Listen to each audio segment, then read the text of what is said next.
नमस्कार, वंदे मातरम। आज की अपनी इस ऑनलाइन क्लास में मैं सिद्धार्थ लाटा विद्या भारती की ओर से आप सबका स्वागत करता हूं। हम जो पढ़ रहे हैं हिंदी में संत वाणी शीर्षक के अंतर्गत हमने पहले कबीरदास जी को पढ़ा और आज हम पढ़ने जा रहे हैं तुलसीदास जी को। ये जो संत वाणी शीर्षक में 3 संत कवियों को हम पढ़ रहे हैं, जिनमें हमने पहले कबीरदास जी को पढ़ा है, दूसरे तुलसीदास जी, और आगे वाली जो क्लास अपनी होगी उसमें हमें संत कृपाराम को पढ़ेंगे। जैसे कि मैंने आपको बताया पहले कि पद्य भाग से एक कवि का परिचय भी पूछा जाता है, तो हम कवि को पढ़ने से पहले, कवि के पद्यों को पढ़ने से पहले कवि के परिचय के बारे में भी हम जानकारी लेते हैं। तो हम यहाँ पर संत कवि तुलसीदास जी के बारे में पढ़ रहे हैं, तो संत कवि तुलसीदास जी का सामान्य परिचय हम ध्यान करते हैं। किसी भी कवि या लेखक को हम जो पढ़ते हैं तो उनके जन्म के बारे में हमें जानकारी होनी चाहिए। जन्म, तो हम सब जो इस बात को जानते हैं कि तुलसीदास जी का जो जन्म जो है 1532 ईस्वी में हुआ था। 1532 ईस्वी का जो समय है ये मुगल कालीन समय था। हम सब इस बात को जानते हैं 1527 में खानवा का युद्ध हुआ था, और खानवा के युद्ध के साथ ही पूरे भारतवर्ष में मुगलों का आधिपत्य हो चुका था।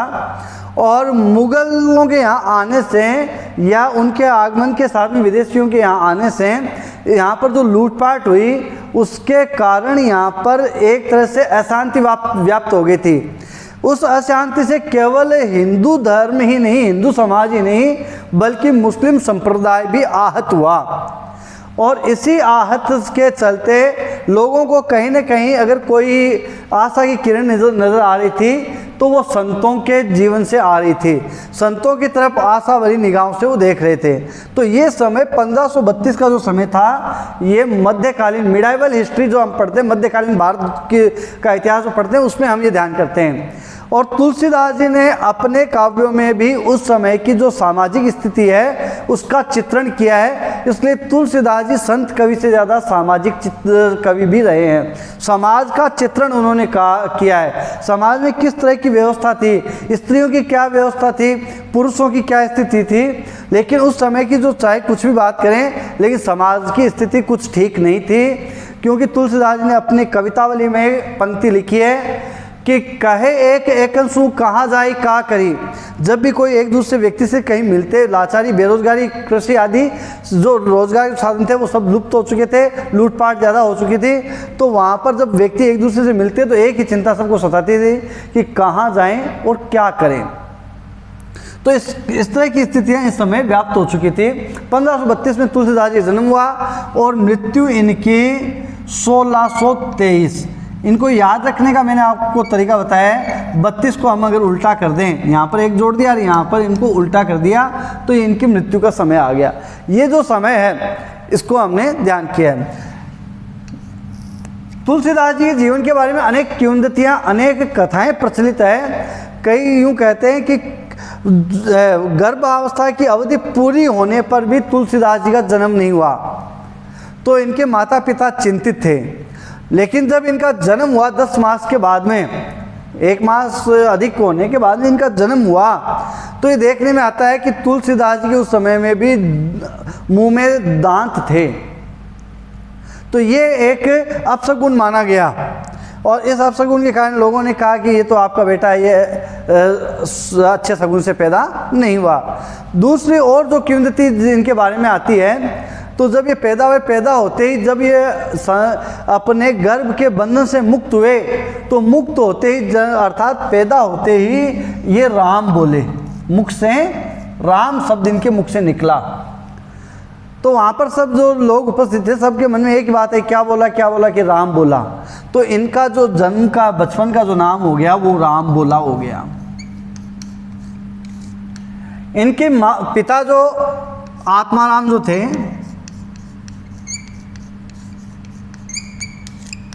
और माता हुलसी। अब याद रखने का तरीका यहाँ पर भी हम ये ध्यान करें, तुलसी के भये हुलसी। तो आत्माराम और हुलसी ये छोटी अवस्था में ही जब तुलसीदास जी छोटी अवस्था में थे तभी ये चल बसे, इस कारण से तुलसीदास जी का जीवन है वो दुख भरा रहा। इनकी शादी हो गई, इनकी पत्नी थी रत्नावली। तुलसीदास जी के आहत जीवन को रत्नावली का जब सहारा मिला तो तुलसीदास जी रत्नावली में आसक्त हो गए और हर समय रत्नावली का साथ ही ये चाहते थे। इस कारण से जब रत्नावली जब अपने मैके गई तो रत्नावली के पीछे पीछे तुलसीदास जी चले गए। तुलसीदास जी से रहा नहीं गया और जब वो साथ में चले गए तो इस बात से रत्नावली को बुरा लगा और रत्नावली ने तुलसीदास जी को इस तरह से प्रताड़ित किया कि धिक धिक नाथ जो दौड़े आए हूँ साथ, अस्थि चर्म में देह मम जा में ऐसी प्रीत जो राम में होती न भय न भीत। इस प्रकार के कथन के माध्यम से रत्नावली ने तुलसीदास जी को राम की भक्ति का मार्ग दिखलाया और तुलसीदास जी ने उसी समय घर परिवार को त्याग दिया और घर परिवार छोड़ करके तुलसीदास जी गुरु नरहरिया दास की शरण में चले गए। ध्यान करेंगे, गुरु नरहरि के दास, नरहरि या नरहरिया दास। गुरु नरहरिया दास से इन्होंने शिक्षा प्राप्त की और तुलसीदास जी ने शिक्षा प्राप्त करके वे इतने विद्वान हो गए, इतने विद्वान हुए कि इन्होंने अवधी भाषा में, जो अवधी भाषा है, इस अवधी भाषा में रामचरितमानस की रचना की इन्होंने। ये जो रामचरितमानस जो है ये इनकी कीर्ति का स्तंभ माना जाता है, कीर्ति का आधार माना जाता है। रामायण जिसे हम आज देख रहे हैं, पढ़ रहे हैं, ये रामायण वास्तव में रामचरितमानस जो है ये तुलसीदास जी द्वारा रचित है और ये अवधी भाषा में है। तुलसीदास जी ने गुरु से शिक्षा प्राप्त करके अवधी भाषा में रामचरितमानस की रचना करने का निश्चय किया। इससे पहले हम ये ध्यान करें कि तुलसीदास जी ऐसा नहीं कि केवल अवधी भाषा जानते थे, संस्कृत, हिंदी आदि भाषाओं का उनको बड़ा अच्छा ज्ञान था, लेकिन अपनी बात को वो जनमानस तक पहुंचाना चाहते थे, प्रत्येक व्यक्ति तक पहुंचाना चाहते थे। इसलिए उन्होंने अपने ग्रंथ की रचना का जो भाषा का जो माध्यम है वो अवधी भाषा में रखा ताकि प्रत्येक व्यक्ति उसको पढ़ सके, समझ सके, आत्मसात कर सके। इसलिए उन्होंने अवधी भाषा। हम और ध्यान करें, ऐसा नहीं कि उन्होंने अन्य भाषाओं का ज्ञान नहीं था, उनके बीच में ये जो रामचरितमानस है इसके जो आरंभिक जो मंगलाचरण के जो पद हैं वो संस्कृत में रचित हैं। तो ये संस्कृत में रचित जो पद हैं ये इस बात को दर्शाते हैं कि तुलसीदास जी संस्कृत के भी प्रकांड विद्वान थे।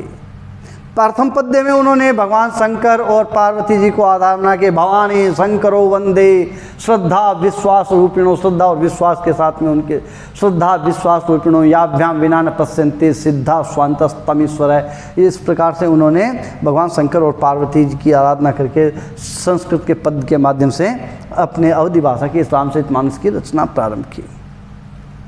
यहाँ पर इनके कुछ पद लिए गए हैं जिनको हम यहाँ पर पढ़ रहे हैं, जिनके माध्यम से तुलसीदास जी ने नीति की शिक्षा लोगों को देने का प्रयास किया है। उपदेशात्मक शैली में ये बात कही गई है, उपदेशात्मक शैली में ये लिखे गए हैं जिनको हम यहाँ पर पढ़ रहे हैं। पहला पद्य हम यहाँ पर पढ़ रहे हैं। फिर हम यहाँ पर ध्यान करें, ये जो पद हैं ये दोहा छंद है, दोहे अपने पाठ्यक्रम में दोहे लगाए गए और दोहा जो है एक अर्ध सम मात्रिक छंद है, अर्थात प्रत्येक छंद के 4 चरण होते हैं, उसमें पहले और तीसरे चरण समान दिखाई देते हैं, दूसरा और चौथा समान दिखाई दे रहा है, इसलिए आधे पद समान हैं। 4 में से 2 पद समान, 2 पद समान, इस कारण से अर्ध सम मात्रिक है, मात्रा गिनी जाती है। तो पहले और तीसरे में 13-13 मात्राएं, दूसरे और चौथे में 11-11 मात्राएं यहाँ पर दिखाई दे रही हैं। इनको हम छंदबद्ध होने के कारण इनको लय ताल गति से हम इनको गा सकते हैं, पढ़ सकते हैं। काम क्रोध मद लोभ रतय ग्रहासक्त दुख रूप ते किमि जानहि रघुपति मूढ़ परे भवकूप। बड़ा सुंदर पद्य यहाँ पर तुलसीदास जी द्वारा रचा गया है कि जो व्यक्ति, जो मूर्ख लोग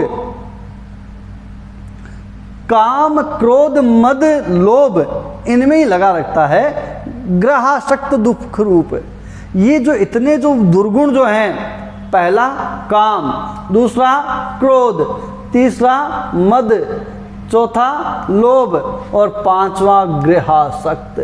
ये 5 दुख के रूप हैं, दुख के कारण हैं। ये 5 दुर्गुण हैं।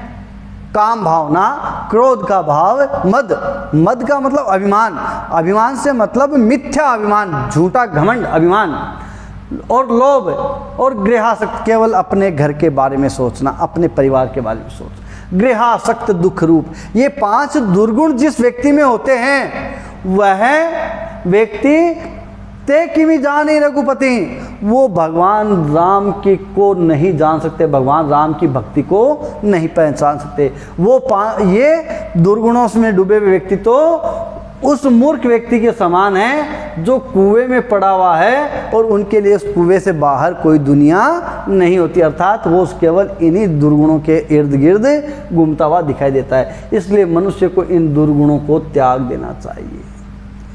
काम, क्रोध, मद, लोभ और गृहासक्ति, ये 5 दुर्गुणों को त्याग करके इनके बाहर जब निकला जाता है तब हम प्रभु को पहचान सकते हैं, उनकी भक्ति को, उनके बताए हुए शिक्षा को हम ग्रहण कर सकते हैं। अन्यथा व्यक्ति केवल इन 5 दुर्गुणों में डूबा हुआ रहता है तो वह कुएं में पड़े भवकूप संसार रूपी, यहाँ पर रूपक अलंकार, संसार रूपी कुएं में पड़े हुए मूर्ख के समान, मूड यानी मूर्ख, संसार रूपी कुएं में पड़े हुए मूर्ख के समान है, जिनको इन दुर्गुणों के बाहर कुछ भी दिखाई नहीं देता। जिस प्रकार से कुएं में पड़े व्यक्ति को कुएं के बाहर कुछ नहीं दिखाई देता, उसी प्रकार से इन 5 दुर्गुणों में जो डूबा हुआ व्यक्ति है उनको इन दुर्गुणों के बाहर कुछ भी दिखाई नहीं देता। नेक्स्ट पद्य, रहीमदास जी कहते हैं, तुलसीदास जी कहते हैं, कही बे कह रसना रची, सुनबे कह किए कान, और धरबे कह चित हित सहित परमारथी सुजान। कही बे कह रसना रची, सुनबे कह किए कान, धरबे कह चित हित सहित परमारथ ही सुजान। तुलसीदास जी कहते हैं कि परमात्मा ने हमें बोलने के लिए जीभ दी है। रसना, रसना यानी जीभ, रसना पेय पदार्थ नहीं है, रसना का मतलब जीभ से। कही बे के रसना रची, कहने के लिए, बोलने के लिए हमें जीभ दी गई। और सुनबे कह किए कान, और सुनने के लिए हमें कान दिए गए हैं। दोनों ज्ञानेंद्रियां जो है, जीभ और कान, इन दोनों का महत्व है। और धरबे के चित हित सहित, और जो हृदय, तीसरा धारण करने के लिए हमें चित्त हृदय दिया गया है। तो परमारथ ही सुजान, जो मूर्ख व्यक्ति होते हैं वो तो इनका दुरुपयोग करते हैं, अर्थात जीभ से बुरे बोलते हैं, कान से बुरी बातें सुनते हैं, मन में बुरे भाव रखते हैं। लेकिन परमारथ ही सुजान, जो अच्छे व्यक्ति होते हैं, सुजान, सुजान का मतलब अच्छे व्यक्ति, सु प्लस जन, सुजान, सु उपसर्ग, अच्छे व्यक्ति जो होते हैं वो इनका उपयोग दूसरों की भलाई के लिए करते हैं, अर्थात अच्छे कार्य करते हैं। इनसे अच्छी बातें बोलते हैं, अच्छी बातें सुनते हैं, अच्छी बातों को ग्रहण करते हैं, धारण करते हैं, दूसरों के भलाई की बातें सोचा करते हैं। उपदेशात्मक शैली, तीसरा पद्य, तुलसीदास कहते हैं कि तुलसी भलो सुसंगते, पूछ कुसंगति सोई, नाव किन्नरी तीर असी, लोह बिलो कहूँ लोई। तुलसीदास जी कहते हैं कि व्यक्ति संगत से ही अच्छा और बुरा होता है। जैसी संगत में रहता है वो वैसा ही हो जाता है। तुलसी भलो सुसंगते, पोच कुसंगति सोई, जो व्यक्ति भले की संगत में रहता है तो वो भला बन जाता है, सुसंग, अच्छे की संगत में रहेगा तो भला, और पोच कुसंगति सोई, और वही व्यक्ति जब बुरे की संगत में होता है तो वो बुरा हो जाता है। अर्थात व्यक्ति तो एक ही है, अच्छे की संगत में रहने से अच्छा और बुरे की संगत में रहने से बुरा। किस प्रकार से? दृष्टांत के माध्यम से देखिए, नाव किन्नरी तीर असी, लोहे बिलो कहूँ लोई। जिस प्रकार से लोहे को हम देखते हैं, लोह है, लोहा जो है वो एक धातु है, उसको देखिए किस प्रकार से, नाव किन्नरी तीर असी, कि लोहा जो है, लोहा जो नाव में लग करके नाव के साथ में पतवार बनकर के दूसरे को किनारे लगाने का कार्य करता है। किन्नरी, तो वही लोहा नाव की संगत करके लोगों को पार करने का कार्य करता है, पार उतारने का कार्य करता है, अर्थात भलाई का कार्य करता है, अच्छा कार्य करता है। और वही तीर असी, वही तीर तलवार के, तीर और तलवार, असी यानी खड्ग तलवार, वही लोहा तीर और तलवार बनकर के लोगों को घायल करने का कार्य करता है तो लोहा ही, लोहे की धातु से बनी हुई तीर है, लोहे की धातु से बनी हुई तलवार है और लोहे की धातु से बनी हुई पतवार है। अंतर दिखाई देता है कि वह जैसे संगत में रह रहा है वैसा ही वो कार्य कर रहा है। तो वही व्यक्ति अच्छी संगत में रहेगा तो अच्छा कार्य करेगा और बुरी संगत में रहने से बुरा कार्य करेगा। इसलिए हमें संगत के अनुसार ही फल प्राप्त होता है, हमें अच्छी संगत में रहना चाहिए। अगला पद्य है, तुलसिया संसार में भांति भांति के लोग, सब सो हिल मिल चालिए नदी नाव संयोग। तुलसीदास जी कहते हैं कि तुलसिया संसार में भांति भांति के लोग। अभी ऊपर वाले पद्य में हमने ध्यान किया, अगला ऊपर वाला पद्य हम ध्यान करें, राम कृपा तुलसी सुलभ गंग सुसंग समान, जो जल परे जो जन मिले कीजे आप समान। तुलसीदास जी कहते हैं कि राम कृपा तुलसी सुलभ गंग सुसंग समान। प्रभु राम की कृपा जो है वो प्रत्येक व्यक्ति के लिए सुलभ प्राप्त होने वाली है। किस प्रकार से? गंग सुसंग समान। अब देखो यहाँ पर गंगा का जल, गंगा और सुसंग, गंगा और अच्छी संगति के समान है। किस प्रकार से? जो जल परे जो जन मिले, गंगा में जो जल गिरता है वो सब गंगा जल बन जाता है और अच्छी संगत में जो व्यक्ति मिलता है वो सत्संगत बन जाता है, अच्छी संगत बन जाता है, अच्छा व्यक्ति बन जाता है। लेकिन ये किससे प्राप्त होंगे? जो जन मिले, जो जल परे जो जन मिले कीजिए आप समान। जो गंगा जल में जो जल गिरता है वो गंगा जल बन जाता है और अच्छी संगत में जो व्यक्ति मिलता है वो अच्छा व्यक्ति बन जाता है, अपने समान ही बन जाता है। और ये हमें किससे प्राप्त होंगे? राम कृपा तुलसी सुलभ। जब भगवान राम की कृपा होती है तो यह हमें सामान्य अवस्था से अर्थात अच्छी तरह से सुलभ हो जाते हैं, अर्थात स्वतः ही हमें प्राप्त हो जाते हैं। अब यहाँ पर एक बात हम और ध्यान करें कि अच्छी संगत मिलना भी भगवान की कृपा ही होती है। बिना प्रभु की कृपा से हमें अच्छी संगत भी प्राप्त नहीं हो पाती। अर्थात जब भगवान की, प्रभु की कृपा हमें प्राप्त होती है तो ही हमें अच्छी संगत मिलती है और अच्छी संगत से ही हम प्रभु को प्राप्त कर सकते हैं। दोनों एक दूसरे की पूरक बातें हैं। अच्छी संगत मिल गई तो प्रभु को प्राप्त कर लेंगे और अगर प्रभु की कृपा हो गई तो हमें अच्छी संगत भी मिल जाएगी। तो गंगा का जल और अच्छी संगत दोनों एक समान है, क्योंकि गंगा में जिस प्रकार से कोई जल मिलता है तो गंगा जल बन जाता है, उसी प्रकार से अच्छी संगत में जो व्यक्ति रहता है वो अच्छा बन जाता है। यहाँ पर उपमा अलंकार है, कीजिए आप समान, उपमा अलंकार है। और साथ में यहाँ पर जो उदाहरण अलंकार की भी बात हम कर सकते हैं। अगला पद्य तुलसीदास जी कहते हैं कि तुलसिया संसार में भांति भांति के लोग, सब सो हिल मिल चालिए नदी नाव संयोग। तुलसीदास जी कहते हैं कि इस संसार में अनेक प्रकार के लोग हैं, अच्छे और बुरे। हमें उन सब से मिलजुल करके रहना चाहिए। चाहे अच्छे व्यक्ति हैं तो भी उनके साथ ध्यान करना चाहिए और बुरे व्यक्ति हैं तो बुरे व्यक्तियों की बुराई से बचना है। यहाँ एक बात ध्यान करने की है कि हमें बुरे व्यक्तियों से नफरत नहीं करनी है, बल्कि उनकी बुराई से नफरत करनी है। बुरे सबसे हिलमिल चालिए, सबसे हमें मिलजुल करके रहना चाहिए। किस प्रकार से?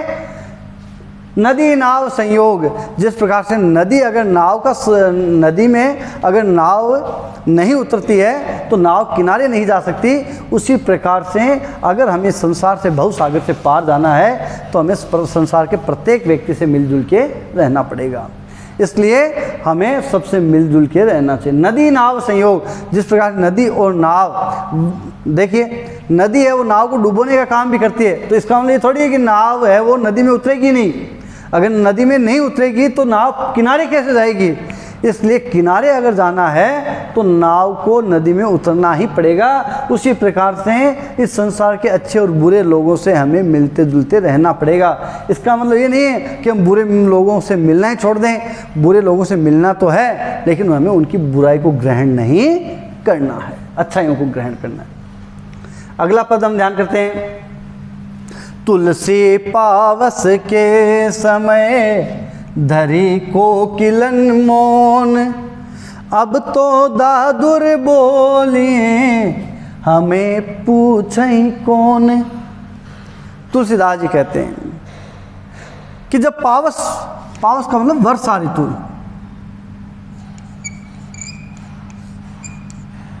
वर्षा ऋतु, जब वर्षा ऋतु होती है तो उस समय कोयल जो होती है वो मौन धारण कर लेती है। क्यों?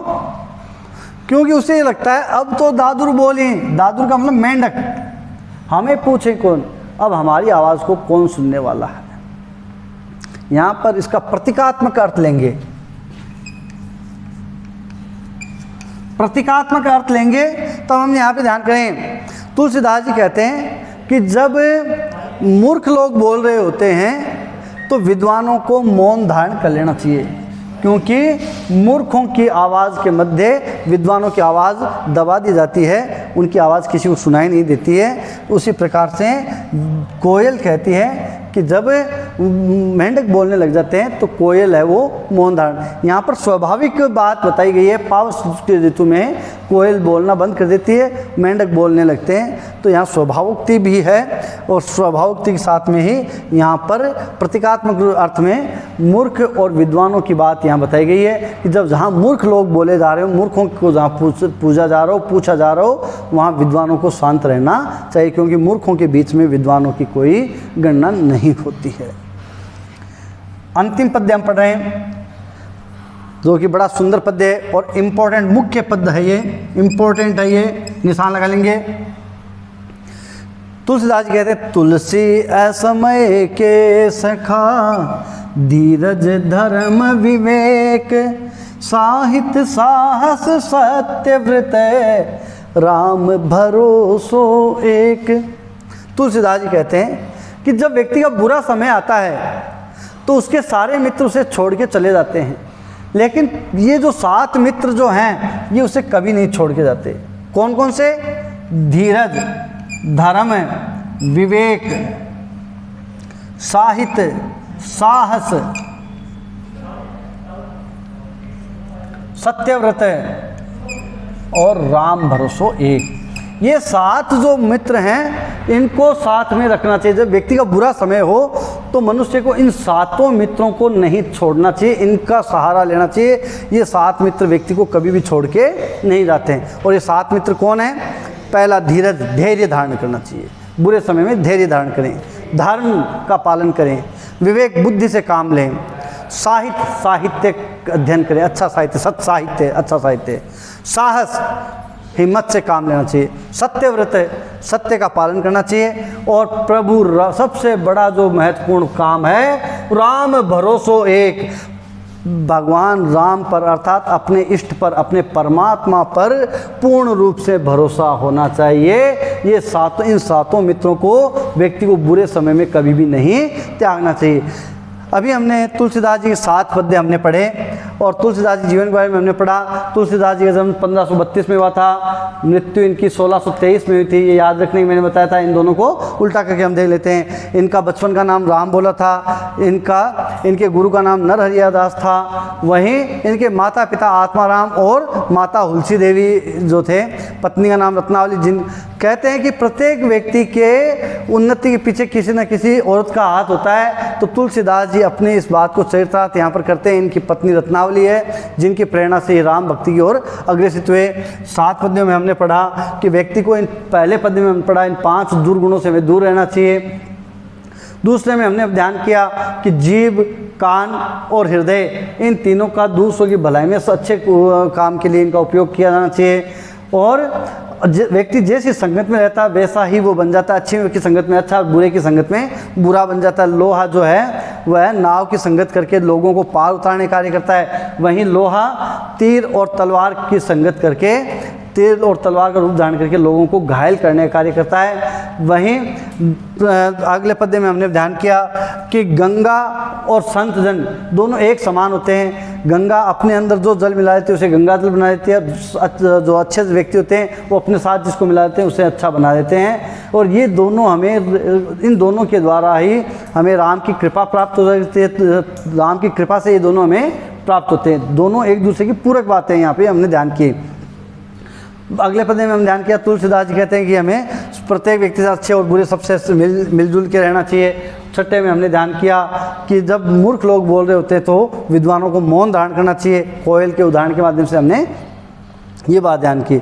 और जब व्यक्ति का बुरा समय, अच्छा और बुरा समय सिक्के के एक पहलू के रूप में है, तो अच्छा और बुरा समय आता जाता रहता है, लेकिन बुरे समय में व्यक्ति को इन 7 मित्रों का साथ कभी भी नहीं त्यागना चाहिए। इन 7 मित्रों की सहायता लेनी चाहिए, जिनमें धीरज, धर्म, विवेक, साहित्य, अच्छा साहित्य हमें पढ़ना चाहिए। बुरा समय होता है, साहस, हिम्मत से काम लेना चाहिए, सत्यव्रत, सत्य का पालन करना चाहिए, और राम भरोसा एक, प्रभु के अपने इष्ट के ऊपर पूर्ण विश्वास होना चाहिए। ये 7 पद्य हमने पढ़े।